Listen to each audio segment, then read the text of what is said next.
One of my earliest memories is of trying to wake up one of my relatives and not being able to. And I was just a little kid, so I didn't really understand why. But as I got older, I realized we had drug addiction in my family, including later cocaine addiction. And I've been thinking about it a lot lately, partly because it's now exactly 100 years since drugs were first banned in the United States and Britain, and we then imposed that on the rest of the world. It's a century since we made this really fateful decision to take addicts and punish them and make them suffer because we believed that would deter them, it would give them an incentive to stop. And a few years ago, I was looking at some of the addicts in my life who I love and trying to figure out if there was some way to help them. And I realized there were loads of incredibly basic questions I just didn't know the answer to. Like, what really causes addiction? Why do we carry on with this approach that doesn't seem to be working? And is there a better way out there that we could try instead? So I read loads of stuff about it, and I couldn't really find the answers I was looking for. So I thought, okay, I'll go and sit with different people around the world who've lived this and studied this and talk to them and see if I can learn from them. And I didn't realize I would end up going over 30,000 miles at the start, but I ended up going and meeting loads of different people, from a transgender crack dealer in Brownsville, Brooklyn, to a scientist who spends a lot of time feeding hallucinogens to mongooses to see if they like them. It turns out they do, but only in very specific circumstances. To the only country that's ever decriminalized all drugs, from cannabis to crack, Portugal. And the thing I realized that really blew my mind is almost everything we think we know about addiction is wrong. And if we start to absorb the new evidence about addiction, I think we're going to have to change a lot more than our drug policies. But let's start with what we think we know, what I thought I know, right? Let's think about this middle row here, right? Imagine all of you, for 20 days now, went off and used heroin 3 times a day. Some of you look a little bit more enthusiastic than others at this prospect. Don't worry, it's just a thought experiment. Imagine you did that, right? What would happen? Now, we have a story about what would happen that we've been told for a century. We think because there are chemical hooks in heroin, as you took it for a while, your body would become dependent on those hooks, you'd start to physically need them, and at the end of those 20 days, you'd all be heroin addicts, right? That's what I thought. First thing that alerted me to the fact something not right with this story is when it was explained to me, if I step out of this TED Talk today and I get hit by a car and I break my hip, I'll be taken to hospital and I'll be given loads of diamorphine. Diamorphine is heroin. It's actually much better heroin than you're ever going to buy on the streets, because the stuff you buy from a drug dealer is contaminated, actually very little of it is heroin, whereas the stuff you get from the doctor is medically pure. And you'll be given it for quite a long period of time. There are loads of people in this room who may not realize that you've taken quite a lot of heroin, right? And anyone watching this anywhere in the world, this is happening. And if what we believe about addiction is right, those people are exposed to all those chemical hooks. What should happen? They should become addicts. This has been studied really carefully. It doesn't happen. You will have noticed if your grandmother had a hip replacement, she didn't come out as a junkie. And when I learned this, it just seemed so weird to me, so contrary to everything I'd been told, everything I thought I knew. I just thought it couldn't be right.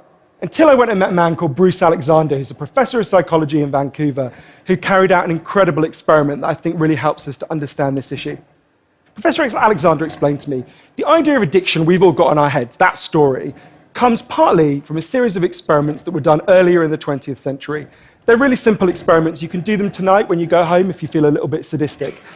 You get a rat and you put it in a cage, and you give it 2 water bottles. One is just water, and the other is water laced with either heroin or cocaine. If you do that, the rat will almost always prefer the drugged water and almost always kill itself quite quickly. So there you go, right? That's how we think it works. In the 70s, Professor Alexander comes along and he looks at this experiment and he noticed something. He said, we're putting the rat in an empty cage. It's got nothing to do except use these drugs. Let's try something a bit different. So Professor Alexander built a cage that he called Rat Park, which is basically heaven for rats, right? They've got loads of cheese, they've got loads of colored balls, they've got loads of tunnels. Crucially, they've got loads of friends, they can have loads of sex, and they've got both the water bottles, the normal water and the drugged water. But here's the fascinating thing. In Rat Park, they don't like the drugged water. They almost never use it. None of them ever use it compulsively. None of them ever overdose. You go from almost 100% overdose when they're isolated to 0% overdose when they have happy and connected lives. Now, when he first saw this, Professor Alexander thought, maybe this is just a thing about rats. They're quite different to us, maybe not as different as we'd like, but, But fortunately, there was a human experiment into the exact same principle happening at the exact same time. It was called the Vietnam War. In Vietnam, 20% of all American troops were using loads of heroin. And if you look at the news reports from the time, they were really worried because they thought, my God, we're going to have hundreds of thousands of junkies on the streets of the United States when the war ends. It made total sense. Now, those soldiers who were using loads of heroin were followed home. The Archives of General Psychiatry did a really detailed study, and what happened to them? It turns out they didn't go to rehab. They didn't go into withdrawal. 95% of them just stopped. Now, if you believe the story about chemical hooks, that makes absolutely no sense. But Professor Alexander began to think there might be a different story about addiction. He said, what if addiction isn't about your chemical hooks? What if addiction is about your cage? What if addiction is an adaptation to your environment? Looking at this, there was another professor called Peter Cohen in the Netherlands who said, maybe we shouldn't even call it addiction. Maybe we should call it bonding. Human beings have a natural and innate need to bond. And when we're happy and healthy, we'll bond and connect with each other. But if you can't do that because you're traumatized or isolated or beaten down by life, you will bond with something that will give you some sense of relief. Now, that might be gambling, that might be pornography, that might be cocaine, that might be cannabis. But you will bond and connect with something because that's our nature. That's what we want as human beings. And I think, at first I found this quite a difficult thing to get my head around. But one way that helped me to think about it is, and I can see, I've got over by my seat there a bottle of water, right? I'm looking at lots of you, and lots of you have bottles of water with you, right? Forget drugs, forget the drug war. Totally legally, all of those bottles of water could be bottles of vodka, right?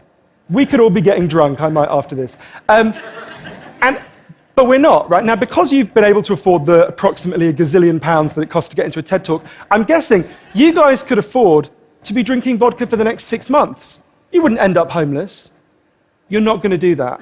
And the reason you're not going to do that is not because anyone's stopping you.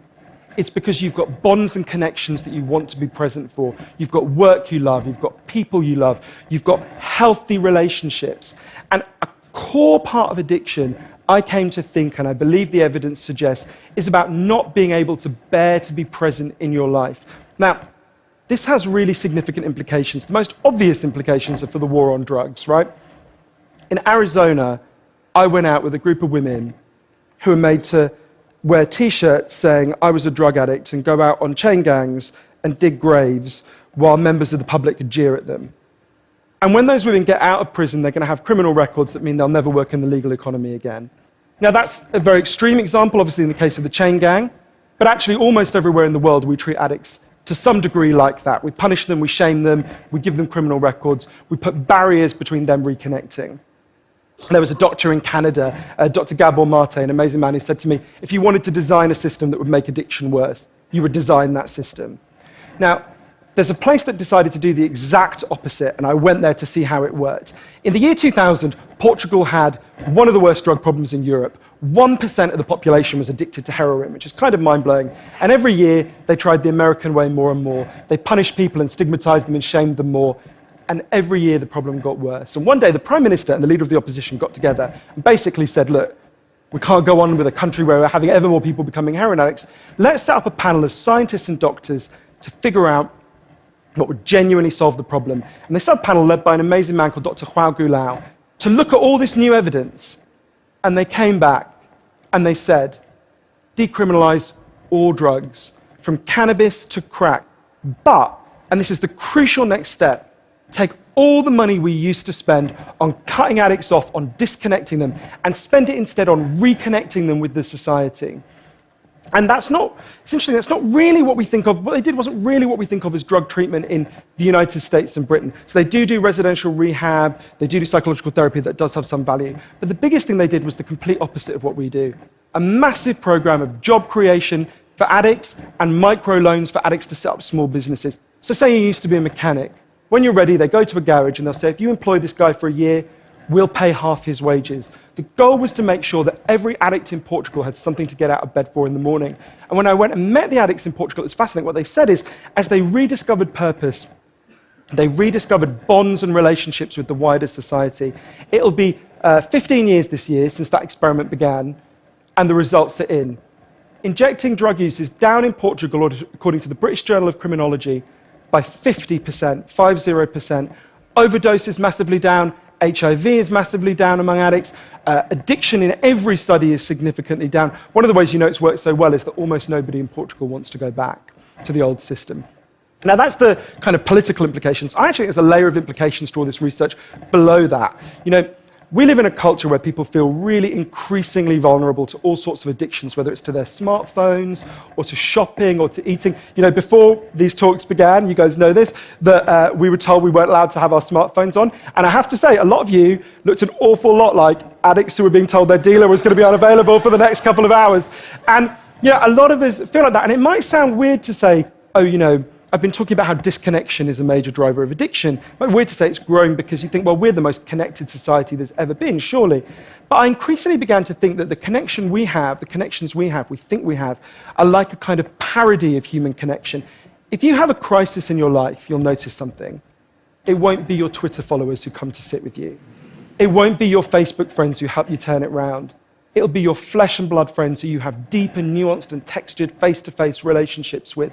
And I think there's a study I learned about from Bill McKibben, the environmental writer, I think tells us a lot about this. It looked at the number of close friends the average American believes they can call on in a crisis. That number has been declining steadily since the 1950s. The amount of floor space an individual has in their home has been steadily increasing. And I think that's like a metaphor for the choice we've made as a culture, right? We've traded floor space for friends, we've traded stuff for connections, and the result is that we are one of the loneliest societies there has ever been. And yet, Bruce Alexander, the guy who did the Rat Park experiment, says, we talk all the time in addiction about individual recovery, and it's right to talk about that, but we need to talk much more about social recovery. Something's gone wrong with us, not just as individuals, but as a group. And we've created a society where, for a lot of us, life looks a whole lot more like that isolated cage and a whole lot less like Rat Park. But if I'm honest, this isn't why I went into it, right? I didn't go in to discover the political stuff, the social stuff. I wanted to know how to help the people I love. And when I came back from this long journey and I'd learned all this, I looked at the addicts in my life, and if you're really candid, it's hard loving an addict, and there's going to be lots of people who know in this room you're angry a lot of the time. And I think one of the reasons why this debate is so charged is because it runs through the heart of each of us, right? Everyone has a bit of them that looks at an addict and thinks, I wish someone would just stop you. And the kind of script we're told for how to deal with the addicts in our life is typified by, I think, by the reality show Intervention. If you guys haven't seen it, I think everything in our lives is typified by reality TV, but that's another TED Talk. If you've never seen the show Intervention, it's a pretty simple premise. You get an addict, all the people in their life, gather them together, and say, if you don't shape up, confront them with what they're doing, and they say, if you don't shape up, we're going to cut you off, right? So what they do is they take the connection to the addict and they threaten it. They make it contingent on the addict behaving the way they want. And I began to see why that approach doesn't work. And I began to think that almost that's like the importing of the logic of the drug war into our private lives. So I was thinking, well, how can I be Portuguese, right? And what I try to do now, and I can't tell you I do it consistently, and I can't tell you it's easy, is to say to the addicts in my life that I want to deepen the connection with them, to say to them, I love you whether you're using or you're not. I love you whatever state you're in, and if you need me, I'll come and sit with you, because I love you and I don't want you to be alone or to feel alone. And I think the core of that message, you're not alone, we love you, has to be at every level of how we respond to addicts, socially, politically, and individually. For 100 years now, we've been singing war songs about addicts. I think all along we should have been singing love songs to them, because the opposite of addiction is not sobriety. The opposite of addiction is connection. Thank you.